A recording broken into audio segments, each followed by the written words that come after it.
Midget? Midget? The difference in your heights are barely noticeable.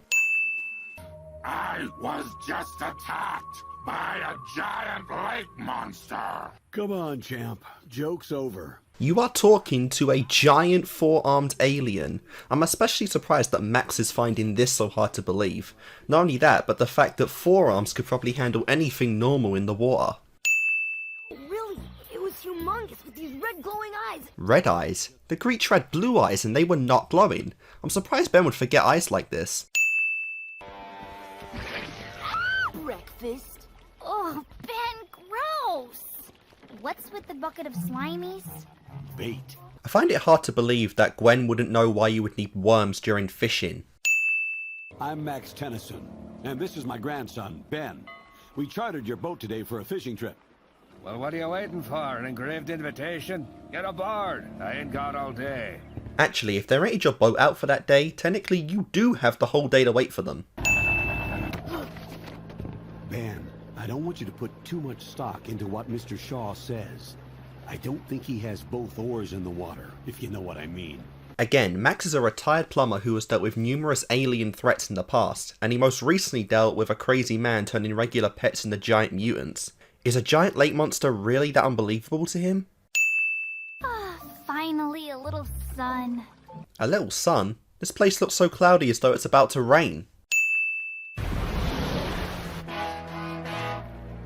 How many times does that doofus think I'm gonna fall for this? I don't think the captain would be alerting everyone for a joke, Gwen. Rip Jaws to the rescue!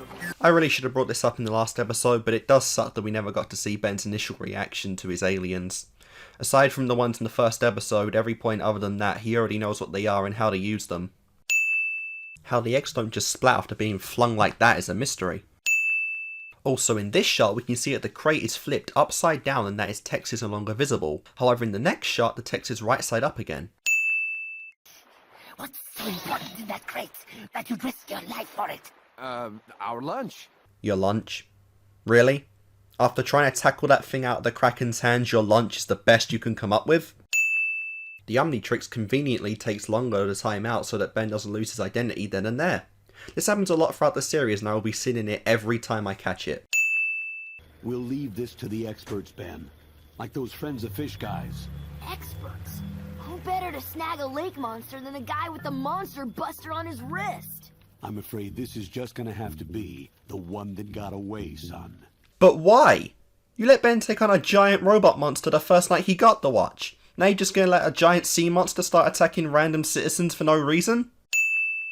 Maybe I should go with you. You know, just in case. No need. I've got my dive buddy right here. Wish me luck. For whatever reason, he has a diver suit perfectly fit for Ben on this boat. How is the Omnitrix still in the red?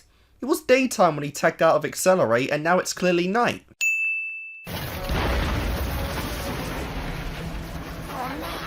My wings are too wet for takeoff. So your wings are wet now, but not when you transformed in the sea. Huh.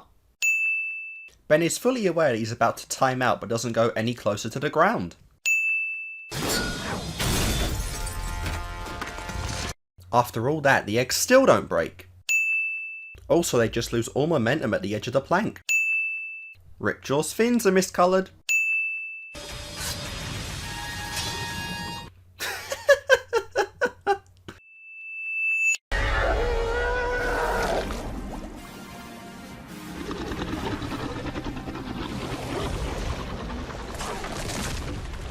I like how the Kraken does what Ben asks after returning her eggs.